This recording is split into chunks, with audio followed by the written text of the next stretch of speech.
Disclaimer: this video is AI generated for infotainment only. Data sourced from the internet. AI may hallucinate. Verify all facts independently. A city was electing its mayor. 18 votes had been cast. The counting was almost done, and the official in charge of that count was quietly doing something to the ballots.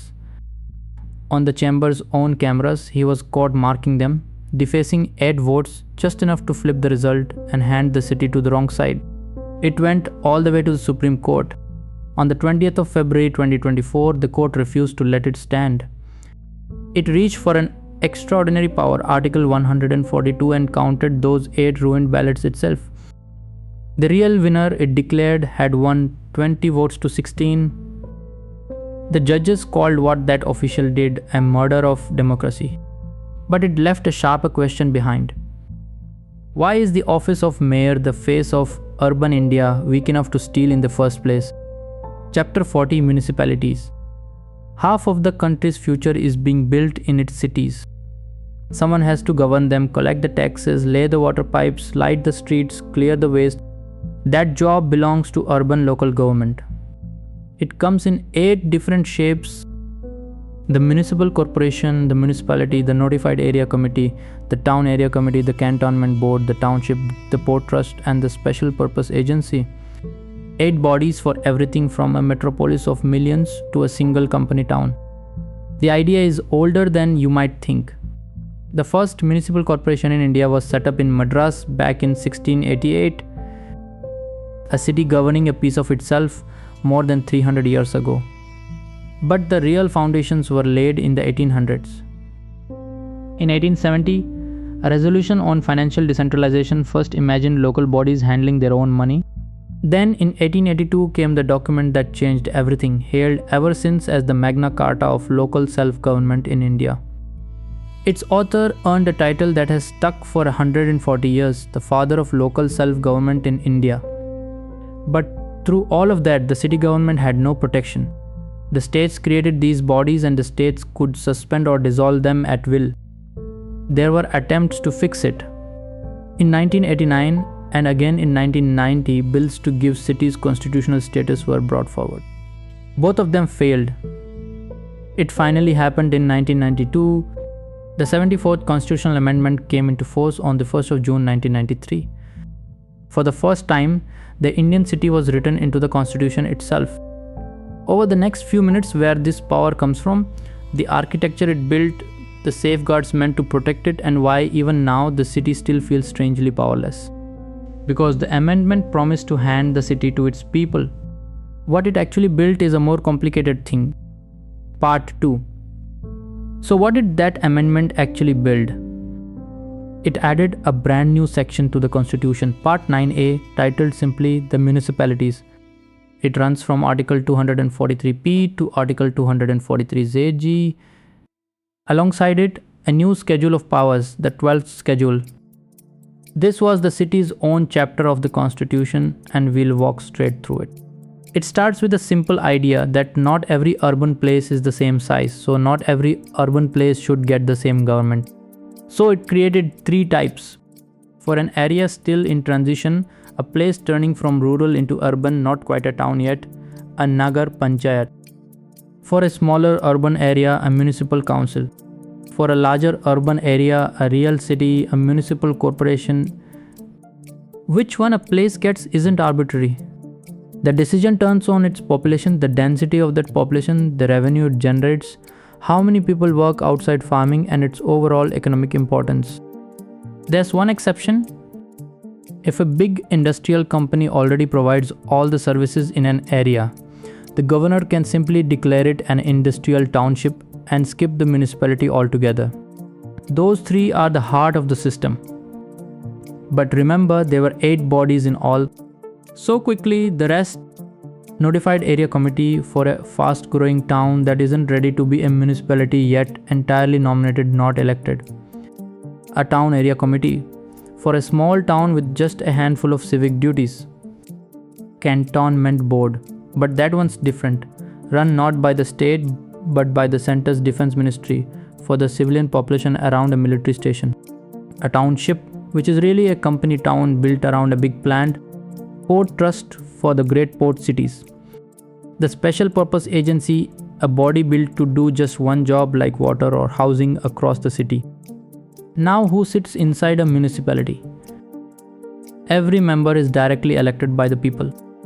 To do that, each city is carved up into small territorial units called wards, and from each ward, the voters send a representative, a councillor. In the bigger cities, any municipality with a population of 3 lakh or more, the law goes one step further. It builds ward committees, smaller units inside the city so that government doesn't sit too far from the street it's meant to serve. Take a municipal corporation, the government of a major city, and look at how power is actually split inside it. There are 3 authorities: the council, the elected councillors, the deliberative and law-making wing, the standing committees that handle the detailed work, the commissioner. At the top of the council sits the mayor, and you'd think the mayor runs the city. In most states, the mayor doesn't. The mayor is elected for a single year, presides over meetings, cuts the ribbons, and essentially ornamental head. The real executive power belongs to the commissioner, who isn't elected by anyone in the city at all. The commissioner is appointed by the state government, usually a senior civil servant, and runs the administration day to day. So the city has a crown, and it's largely hollow. Hold that thought, because the amendment built safeguards meant to make this real. Part 3. A city government is only as real as the rules that protect it. So the amendment built in 4 safeguards, and the first one is about who gets a seat at the table. In every municipality, seats are reserved for the scheduled castes and the scheduled tribes in proportion to their share of that city's population. Then a bigger guarantee: not less than 1/3 of all the seats and 1/3 of the chairperson posts are reserved for women. That 1/3 includes the women from the scheduled castes and tribes. States can go further and reserve seats for backward classes too. In a single stroke, the council chamber was opened up to the people who had always been kept out of it. The second safeguard is a clock. Before this, a state could suspend a troublesome city council and just leave it suspended indefinitely. No elections, no accountability. Not anymore. Every municipality now gets a fixed term of 5 years. If it's dissolved early, fresh elections must be held within 6 months. The government can no longer simply switch off a city it finds inconvenient. But who runs those elections? Not the government in power, and that's the third safeguard. The job is handed to an independent state election commission. It controls the electoral rolls and conducts every municipal election in the state. It's the same principle that guards our national elections, pushed all the way down to the level of the city ward. The people who run for office should never be the people who run the vote. The fourth safeguard answers the most important question of all: what is a city government actually allowed to do? The answer sits in that new 12th schedule under Article 243W. It lists 18 functions a city can be handed: urban planning and the use of land, roads and bridges, water supply, public health and sanitation, fire services, looking after the city's slums and its poor, its parks, its culture, its street lighting, even its cattle pounds and its cremation grounds. 18 functions, almost everything that makes a city livable, gathered into one list. 2 more pieces complete the design. The money: every 5 years, a state finance commission reviews the finances of the cities and decides how the state's revenue should be shared with them.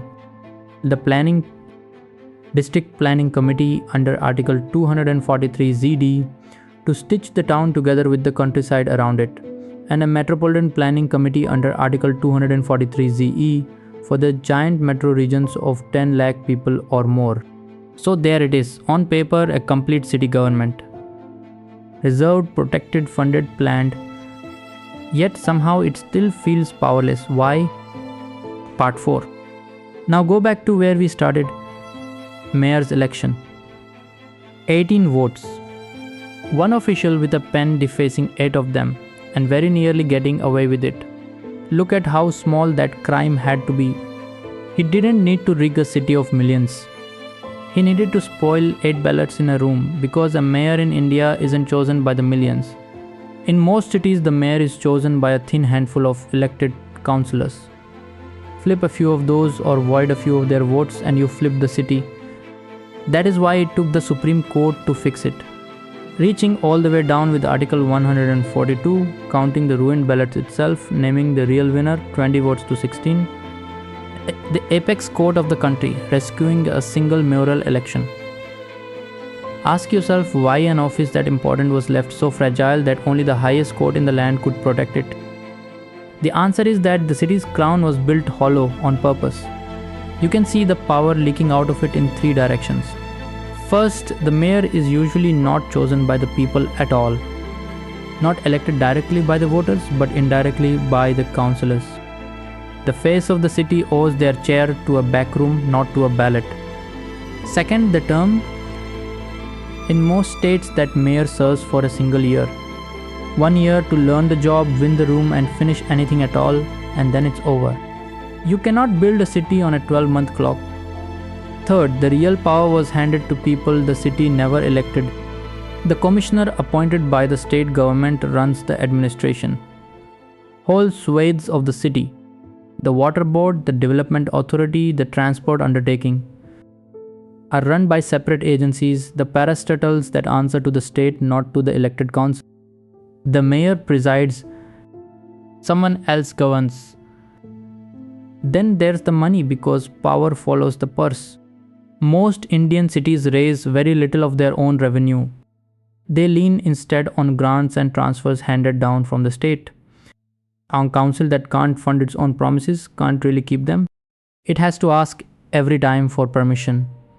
Here is the deepest catch of all. That beautiful list of 18 functions in the 12th schedule, it was never made compulsory. It's permissive.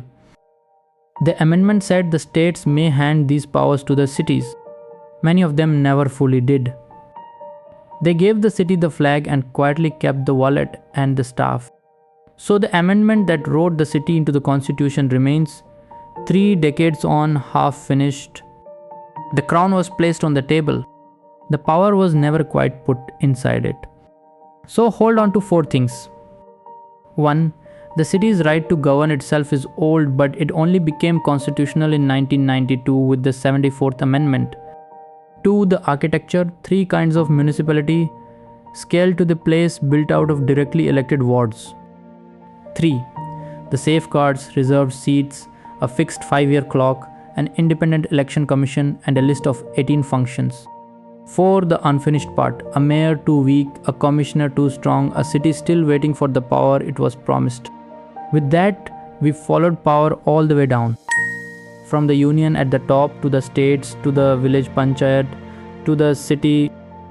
We've watched it divide and divide again across the whole of India.